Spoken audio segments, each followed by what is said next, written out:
राधे राधे दोस्तों। आप देखिए, आपका जीवन के हर उस अंधेरे मोड़ का सीधा उत्तर है जिससे आप आज गुजर रहे हैं। आज हम श्री कृष्ण की उस साक्षात दिव्य वाणी के 18 अध्यायों और 700 श्लोकों के उस महासागर में गोता लगाने वाले हैं, जिसे सुनने के बाद आपकी आत्मा जाग उठेगी। अगर आज आपने सोने से पहले इस महासार को पूरा सुन लिया, तो मैं दावा करता हूं कि कल सुबह जब आप जागेंगे तो आप एक बदले हुए, बेहद मजबूत और शांत इंसान होंगे। इस ज्ञान को अधूरा छोड़ना अपने जीवन की सबसे बड़ी भूल होगी। तो चलिए, रथ पर सवार हो जाइए और सुनिए स्वयं भगवान का आपके लिए सीधा संदेश।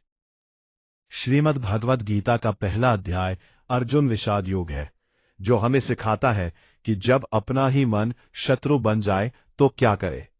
जिंदगी में कई बार ऐसी परिस्थितियां आती है जहां हमारे अपने ही हमारे खिलाफ खड़े होते हैं, या हम कर्तव्य और मोह के बीच फंस जाते हैं।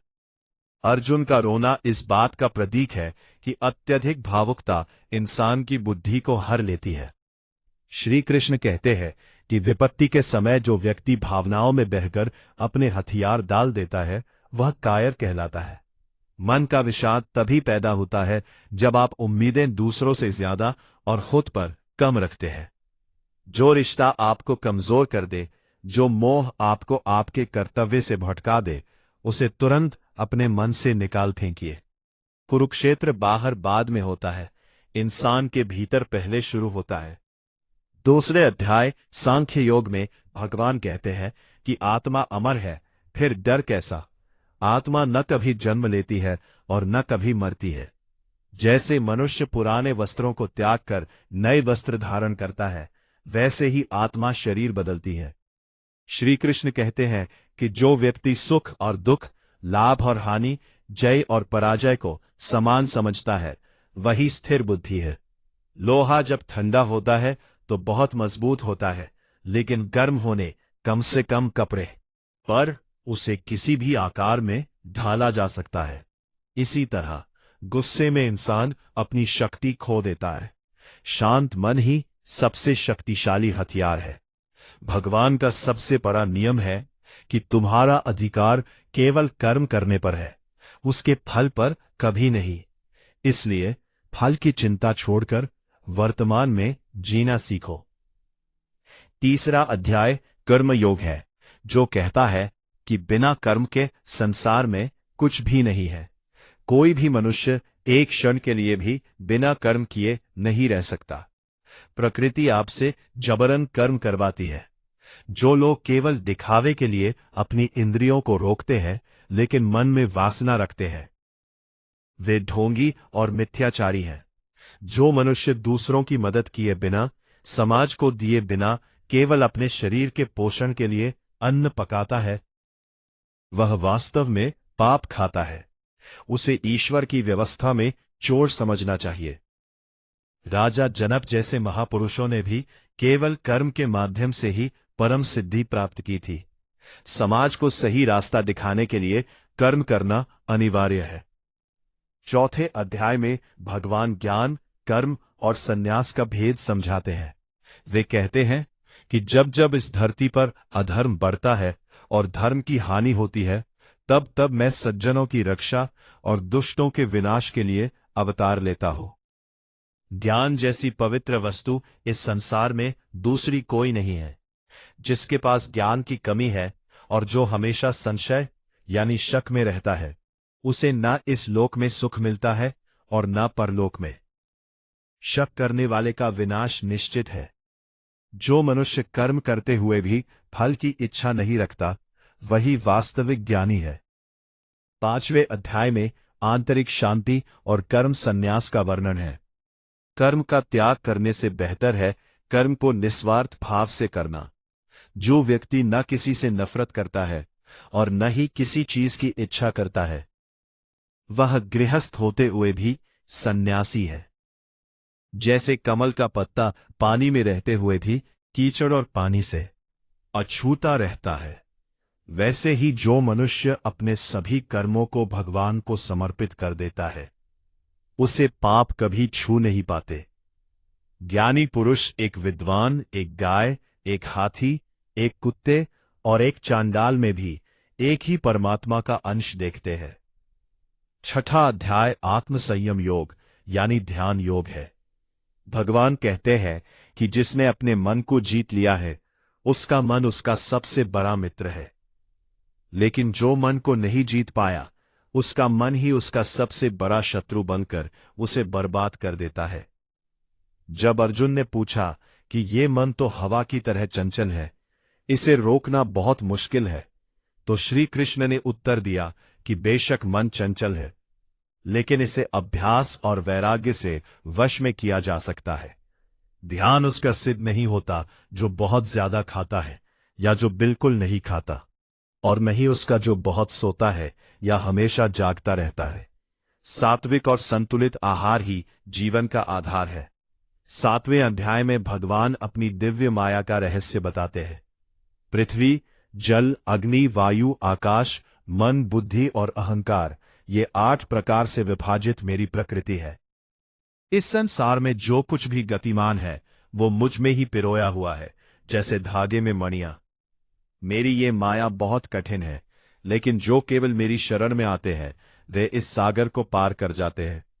मुझे 4 तरह के लोग भजते हैं: दुखी लोग, जानने की इच्छा रखने वाले, धन की चाह रखने वाले और ज्ञानी। इनमें ज्ञानी मुझे सबसे प्रिय है, क्योंकि वह मुझे किसी स्वार्थ के लिए नहीं बल्कि निस्वार्थ प्रेम के कारण भजता है। 8वां अध्याय अक्षर ब्रह्म योग है, जो मृत्यु के समय की चेतना को समझाता है। मनुष्य मृत्यु के समय जिस जिस भाव का स्मरण करते हुए शरीर का त्याग करता है, वो अगले जन्म में उसी भाव को प्राप्त होता है। इसलिए जीवन के हर क्षण में मेरा स्मरण करो, अपना कर्तव्य निभाओ। जो मनुष्य ओम का उच्चारण करते हुए और मेरा चिंतन करते हुए शरीर छोड़ता है, वह परम गति को प्राप्त होता है। मुझे प्राप्त करने के बाद महापुरुषों को इस दुखमय संसार में दोबारा जन्म नहीं लेना पड़ता। 9वें अध्याय में परम गोपनीय ज्ञान है। भगवान कहते हैं कि मैं सब प्राणियों में समान रूप से व्यापक हूं। न कोई मेरा अप्रिय है और न ही कोई प्रिय, लेकिन जो मुझे प्रेम से भजते हैं वे मुझ में हैं और मैं उनमें हूं। जो अनन्य भाव से मेरा चिंतन करते हुए मेरी पूजा करते हैं, उन निरंतर मुझ में लीन रहने वाले भक्तों के योगक्षेम यानी उनकी सुरक्षा की जिम्मेदारी मैं खुद लेता हूं। यदि कोई भक्त मुझे प्रेम से एक पत्ता, एक फूल, एक फल या थोड़ा सा जल भी अर्पित करता है, तो मैं उसे सहर्ष स्वीकार करता हूं। भगवान धन दौलत के नहीं, भाव के भूखे हैं। 10वें अध्याय में भगवान की विभूतियों का विस्तार है। वे कहते हैं कि मैं ही समस्त प्राणियों की आत्मा हूं, मैं ही सबका आदि, मध्य और अंत हूं। वेदों में मैं सामवेद हूं, देवों में इंद्र हो, इंद्रियों में मन हो, पर्वतों में हिमालय हो, जलाशयों में समुद्र हो। इस संसार में जो कुछ भी ऐश्वर्य युक्त, सुंदर और शक्तिमान दिखाई देता है, उसे तुम मेरे तेज के एक अंश से ही उत्पन्न समझो। 11वें अध्याय में अर्जुन को भगवान के विराट रूप का दर्शन होता है। जब अर्जुन ने कृष्ण का विराट रूप देखा, जिसमें हजारों सूर्य का तेज था, सारे लोक और सारी सेनाएं भगवान के मुख में समा रही थीं, तो अर्जुन थरथर कांपने लगा। श्री कृष्ण ने कहा कि हे अर्जुन, मैं लोकों का नाश करने वाला महाकाल हूं। तुम्हारे युद्ध न करने पर भी ये सब योद्धा जीवित नहीं बचेंगे। ये सब मेरे द्वारा पहले ही मारे जा चुके हैं। तुम तो केवल निमित्त मात्र यानी एक जरिया बनो। उठो और युद्ध करो। 12वां अध्याय भक्त योग है। भगवान से कहते हैं कि निराकार ईश्वर की उपासना करना बहुत कठिन है, इसलिए मुझ सगुण साकार रूप में मन को स्थिर करना सबसे सुगम मार्ग है।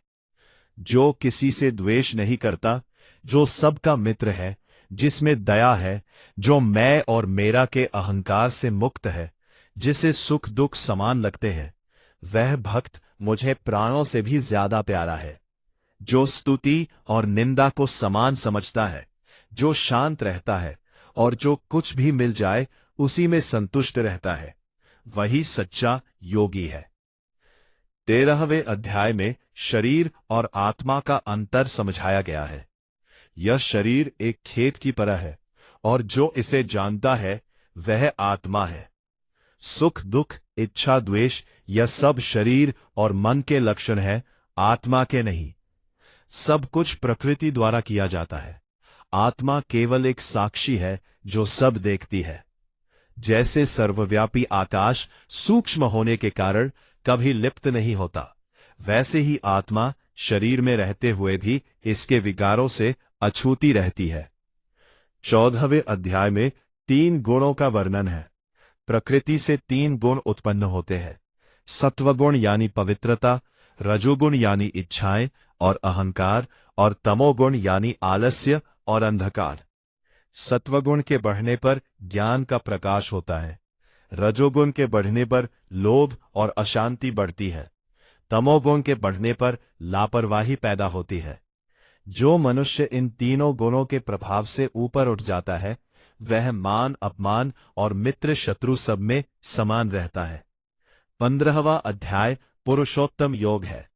यह संसार एक ऐसे उल्टे पेड़ की तरह है जिसकी जड़ें ऊपर परमात्मा में है और शाखाएं नीचे संसार में फैली है। वासनाएं इसकी पत्तियां है।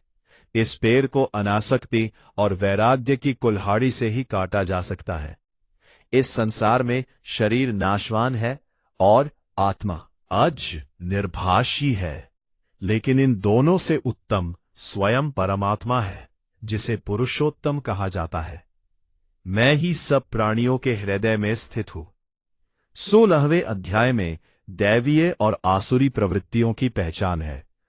निर्भयता, अंतःकरण की शुद्धि, सत्य, क्रोध न करना, दया और अहंकार का न होना दैवीय गुण है जो मुक्ति की ओर ले जाते हैं। दंभ, घमंड, क्रोध, कठोर वाणी और अज्ञान आसुरी गुण है। काम, क्रोध और लोभ ये नरक के 3 द्वार है जो आत्मा का नाश कर देते हैं। इन्हें आज ही छोड़ देना चाहिए। 17वें अध्याय में श्रद्धा और भोजन के प्रकार है। हर इंसान की श्रद्धा उसके स्वभाव के अनुसार होती है। सात्विक भोजन आयु और बुद्धि बढ़ाता है।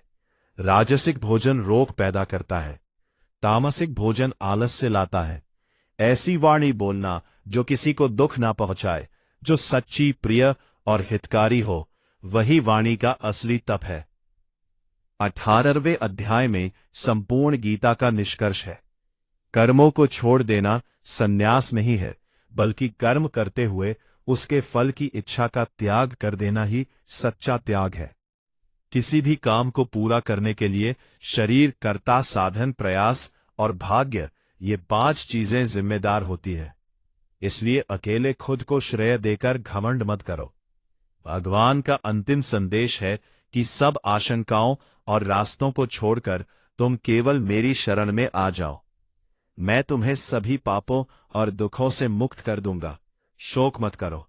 जहां योगेश्वर श्री कृष्ण है और जहां गांडीवधारी अर्जुन है, वहां विजय, ऐश्वर्य और अटूट नीति रहती है। तो मेरे प्रिय दोस्तों, ये था श्रीमद् भगवद गीता के 18 अध्यायों और 700 श्लोकों का वह अमृत जो किसी भी हताश इंसान को जीवन का महाविजेता बना सकता है। याद रखिए, कमजोर आप नहीं, आपका वक्त है और वक्त सबका बदलता है। आपको बस निस्वार्थ भाव से अपना कर्म करते जाना है। अगर इस वीडियो से आपके दिल को थोड़ी भी शांति मिली हो तो इस वीडियो को अपने परिवार और दोस्तों के साथ जरूर शेयर करें। कमेंट बॉक्स में पूरे भक्ति भाव से जय श्री राधे कृष्णा लिखना न भूलें।